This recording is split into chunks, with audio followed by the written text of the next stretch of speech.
Let's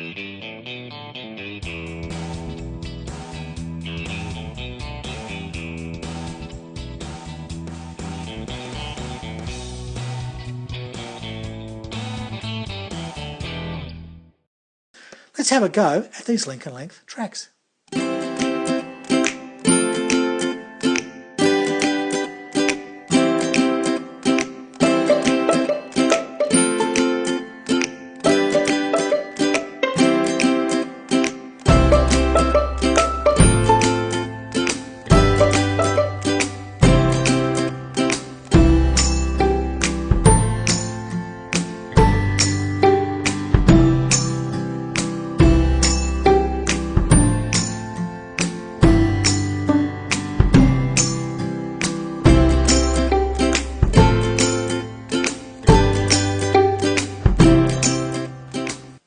Okay, well that's all the links now on there, and because I have put those little pencil marks where the only little ones, the link parts need to join, because the rest of the links, you don't have to put glue in the middle of the links, you don't need to cement them up.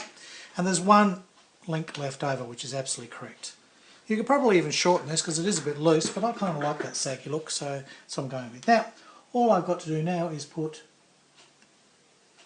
a tiny bit here. Now I don't use Tamiya thin, and there's a good reason for that. It will dry and set too fast, and then bending these won't be easy and you'll have an almighty mess. They'll probably just snap where you want them to bend, and that's not exactly what you're after. You want a bit of flexibility, and this kind of slow drying plastic cement is exactly what you're going to need. You want to leave it to set just enough so they're basically tacked together, but not enough so that you can't then have a bit of flexibility.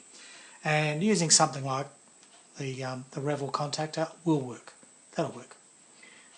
So we now leave that for 15-20 minutes, and then we can wrap those tracks on those wheels.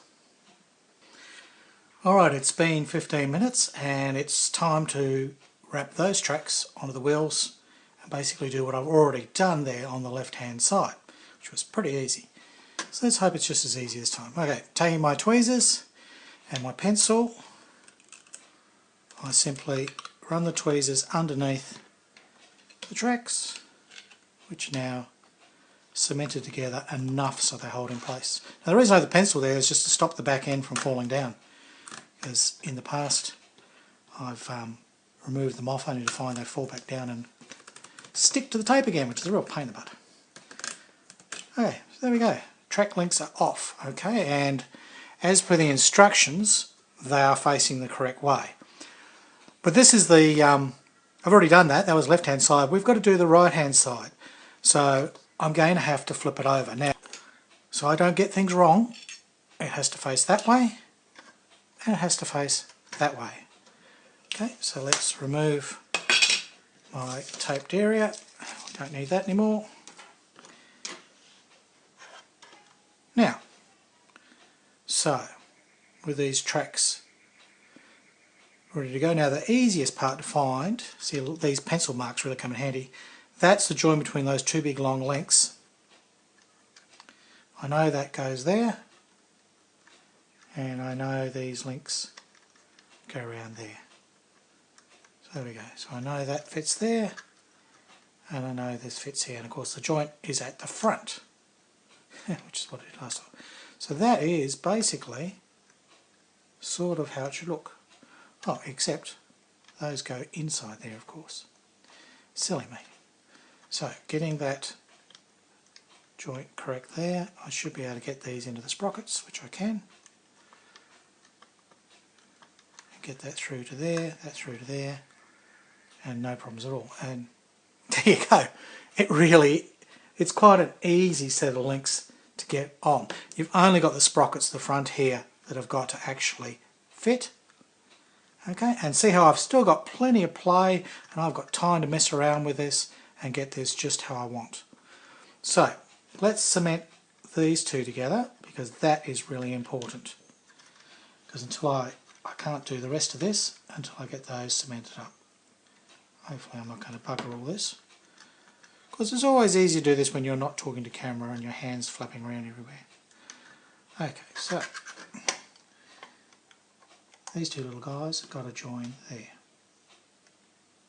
So a little bit of cement, and I'll just hold those together for a few secs until they bond. Everything else is roughly in place, so this is not going to take much.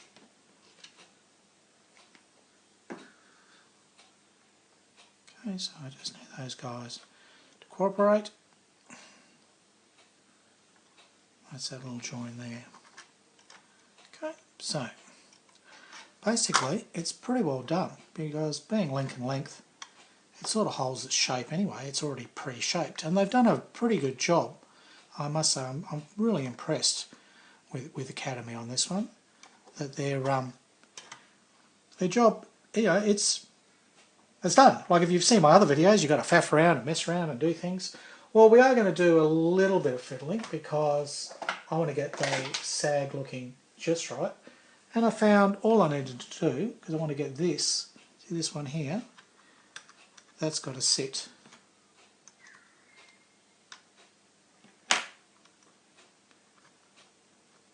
There's that join there. I want that to sit correctly. So to do that, I want to do this. Just to make sure, because there is a join there, there's cement there, right? And I want to make sure that my track around the wheels here also has that little bit, see that'll now curve in. The back here is fine, they're all wrapped nicely, and that one there is a link there that I can press, so instead of having it like that, I can have a little bit of a curve in it. So that's now cooperating, because that's the one I've just cemented.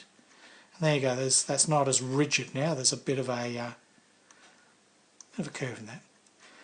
And that is it. That's how hard it was. It's not hard at all.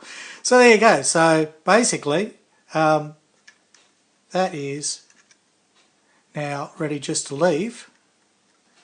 And that's all there is to it. So that was the easiest part, to identify exactly how to position these, because that join there, which is that one there, that has to sit above that return roller, because that's basically what's giving it that shape. So that one does. So as long as you've got that one sitting on top of that return roller, everything else should fall into place, and it has. And I just had to get those sprockets there into the track links, and they did. And really, it is that easy. Round that one off a bit. That's it. And I always sit the tracks like that to finally cement, even if I'm doing link, normal link tracks, Indy links, or the link and length. I find it's better that they sit exactly the way they should be when the vehicle's standing. So I'll leave that to set now for about an hour or two. Go and make myself some lunch, go and play with my wombats. That's it for this video. So I'll see you next time. It's goodbye from Australia, and it's hooroo from Harry Houdini.